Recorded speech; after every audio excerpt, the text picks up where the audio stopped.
In this video, we are going to study about astringents. This is the new topic under the Unit 4 of Pharmaceutical and Organic Chemistry. Astringent word जब आप सुनेंगे तो आपको एक चीज़ ध्यान आनी चाहिए, दैट इज़ प्रोटीन प्रेसिपिटेशन. ठीक है, जब भी हम एस्ट्रिंजेंट सुनते हैं तो हमारा जो मेन चीज़ हमें इसके बारे में ध्यान रखना है, इट इज़ प्रोटीन प्रेसिपिटेशन.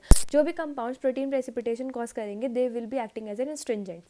ठीक है, these are the substances which have local or surface protein precipitant activity on a tissue, or these are the substance which cause protein precipitation, as simple as that. ठीक है, astringents when applied to skin does not damage the tissue but it cause the constriction of capillary and small blood capillaries. ठीक है, हमारी जो tissues हैं उन्हें damage नहीं करेंगे पर उनका जो कॉन्स्ट्रिक्शन करेंगे, उनका कॉन्स्ट्रिक्शन करेंगे और जो ब्लड कैपिलरीज है उनका साइज़ थोड़ा कम करेंगे.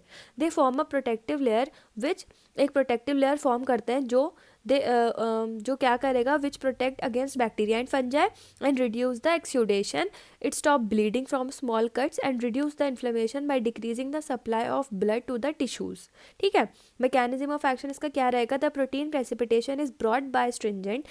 This occur because of the large charge और रेडियस रेशियो और स्ट्रॉन्ग इलेक्ट्रोस्टैटिक फील्ड्स. ये तो इसका मैकेनिज्म ऑफ एक्शन हो गया, कैसे एक्ट कर रहा है.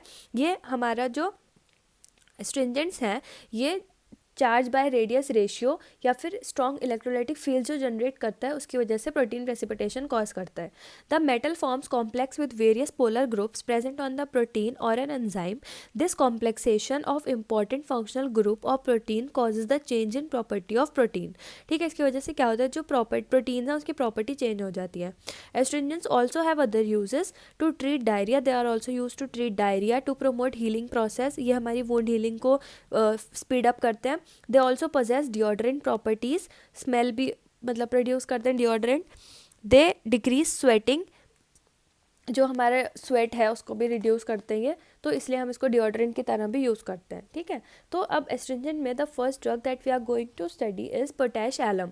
Molecular formula potash alum is KAlSO4 2.12H2O. It contain not less than 99.5% of potash alum. इसका जो सोल्यूशन है जो हम यूज़ करने वाले हैं उसका कॉन्सेंट्रेशन है. प्रिपेयर हम इसको कैसे करेंगे, by reacting potassium sulphate with aluminium sulphate, और हमें ऑब्टेन हो जाएगा हमारा पोटैश एलम. प्रॉपर्टीज़ में इट इज़ कलरलेस, ट्रांसपेरेंट और granular crystals, sweet astringent taste, soluble in water and insoluble in alcohol. It become anhydrous by losing its water crystallization at 200 degrees और इसका जो pH है वो है 4.6. आइडेंटिफिकेशन के लिए it give reactions characteristic of aluminium, potassium and sulphate. Purity के test में arsenic, iron, zinc, heavy metals. Use इसमें स्ट्रिंजेंट तो आ ही जाएगा, उसके अलावा it is use as an antiseptic, as a pharmaceutical aid and also use in mouth washes और गागल्स. ठीक है, मतलब जो हम माउथ क्लीन करने के लिए और गागल करने के लिए, मतलब थ्रोट इन्फेक्शन से बचने के लिए जो प्रिपरेशन हम बनाते हैं उसमें भी हम पोटैशियम एलम का यूज़ करते हैं. Next drug that is included in astringent is the zinc sulfate. Its molecular formula is ZnSO4.7H2O. It is also known as white vitriol.